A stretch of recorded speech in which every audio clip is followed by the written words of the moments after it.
Hi, I'm Brett and we're commencing a brake inspection. The brake inspection can start from the time we bring the car into the workshop. The first thing that we can check is the ability for the system to build pressure. So we depress our foot on the pedal.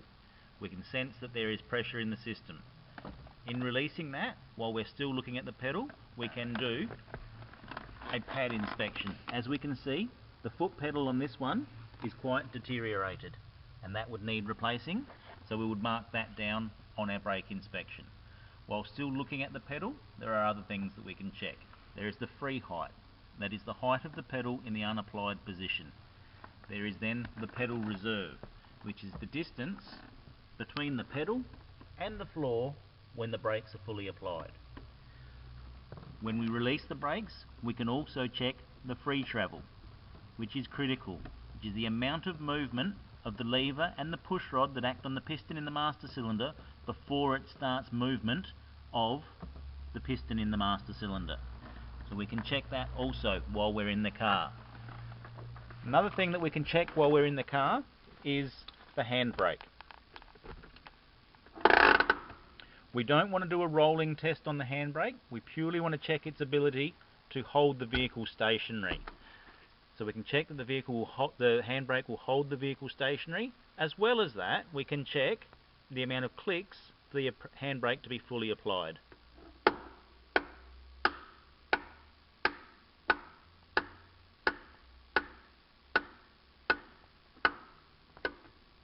"13 clicks, which is excessive. I would be expecting about 8 clicks there, so we're going to need to do some adjustment there. But we never straight away adjust the handbrake. We always check the primary brake shoe adjustment first. Brake inspection under the bonnet. Before we want to look at any braking components under the bonnet, we want to ensure that we protect the customer's vehicle with a guard cover. Likewise, before we check any fluid level, we want to make sure that we have a rag handy so that we can clean anything or wipe up any spills. Before removing the master cylinder reservoir cap, identified here, we want to ensure that it's clean, free of dust, dirt and debris before removing it, so that nothing can drop into the master cylinder. We remove the cap, we can check the level and condition of the brake fluid inside. If we have a brake fluid tester, now is the time to check the boiling point of the brake fluid. Noting the level is between the maximum and minimum marks marked on the side of the reservoir. Whilst under the bonnet, we can also check brake lines. Under the bonnet, they're going to be a fixed steel brake line, as shown here.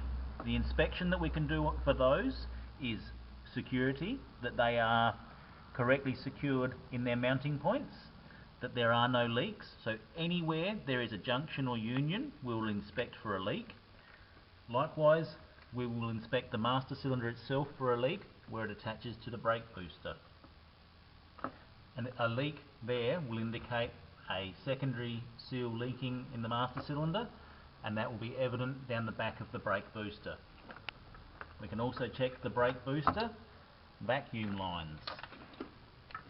Sorry about that, I've got a misbehaving lead light. We can check the vacuum lines for the brake booster for correct security, attachment and for any signs of possible leakage.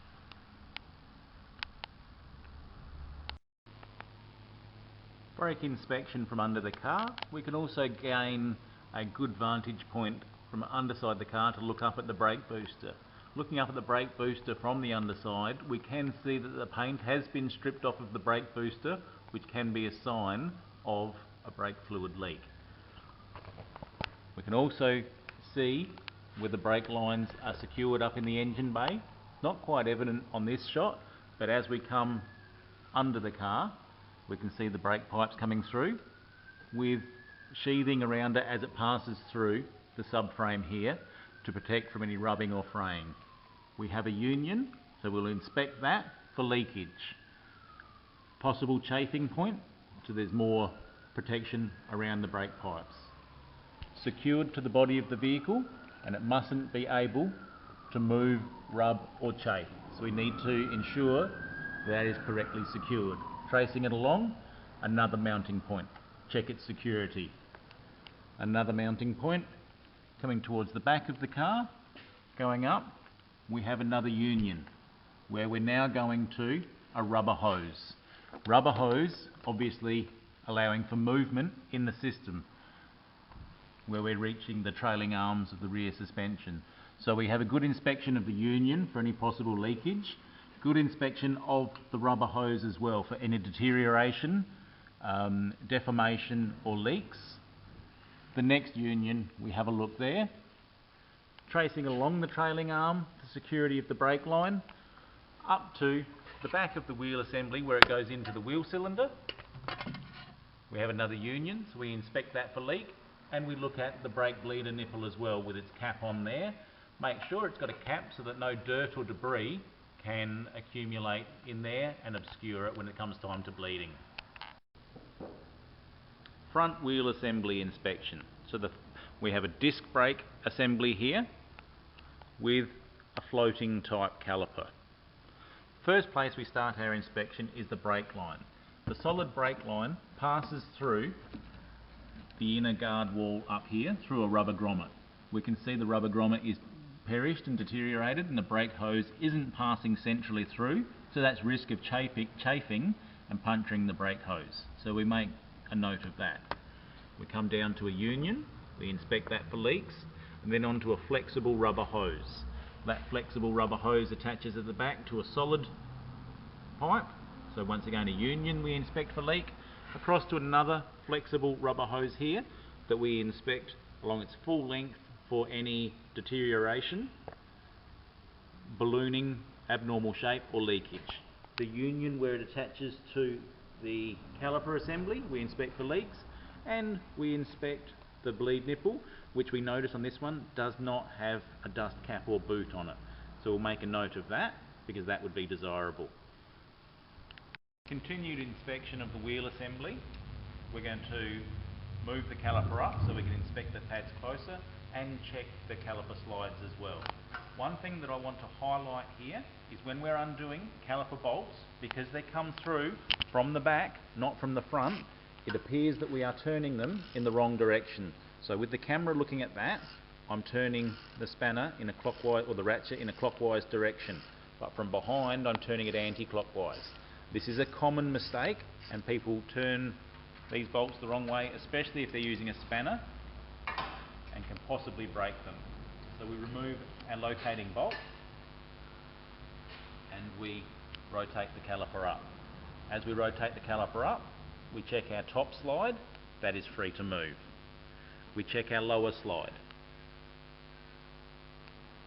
It is free to move, however, is a little bit stiff and requires attention, so we make a note of that. We come in here, we can see the piston inside the caliper.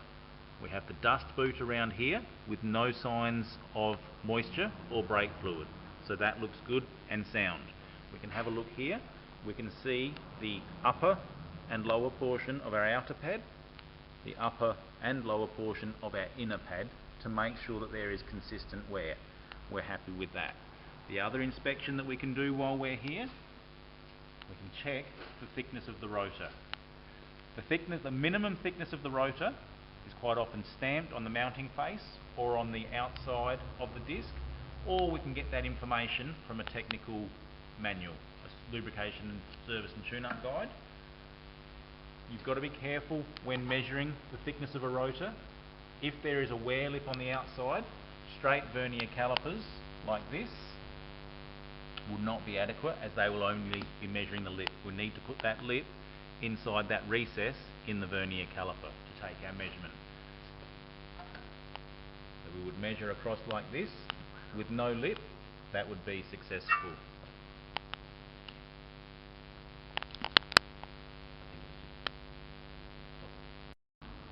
Alright, rear brake inspection. Here we have a drum brake assembly. Some drum brakes will lift off of the hub assembly. This drum brake is integral with the hub assembly, so we need to undo the wheel bearings and remove the wheel bearings with the brake drum. So we carefully pull that. making sure that I'm retaining the wheel bearing with my thumb so that it doesn't fall out on the ground.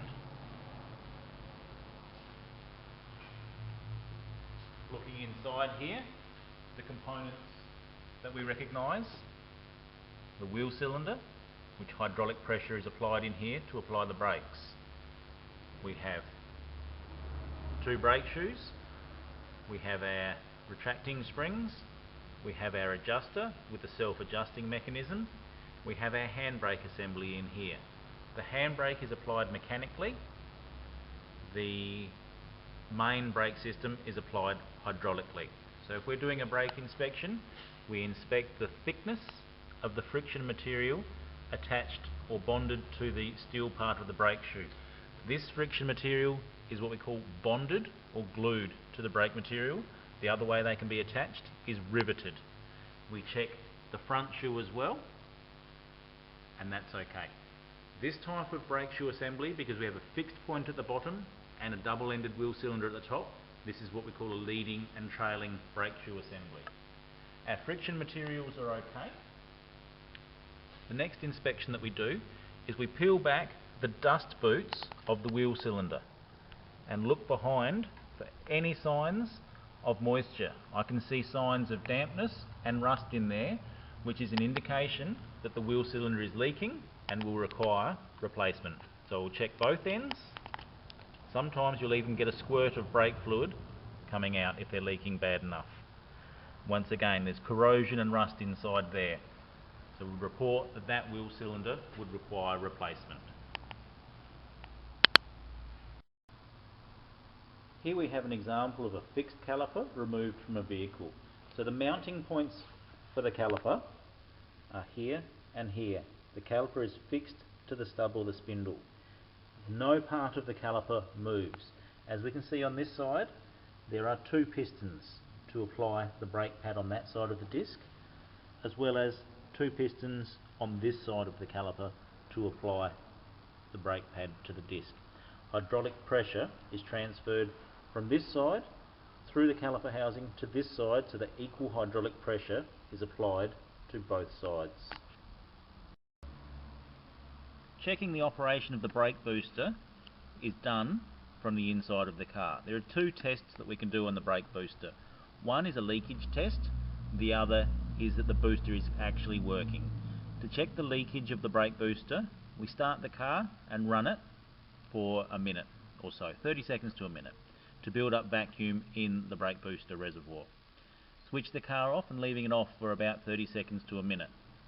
After doing that, there should be enough vacuum assistance in the brake booster for 2 to 3 boosted brake pedal applications. What you will notice, the more you press the brake pedal, the harder the brake pedal will become because you're losing that vacuum assistance. If there is enough vacuum assistance for 2 to 3 brake pedal applications, the leakage test is okay. Once you've exhausted all vacuum from the booster, hold a constant pressure on the brake pedal and start the car. As engine vacuum builds in the brake booster, you will notice the pedal travel further towards the floor as boosted assistance comes in. This will be quite a noticeable feel in the brake pedal. If this occurs, this shows that the brake booster is working correctly and the booster has passed both tests.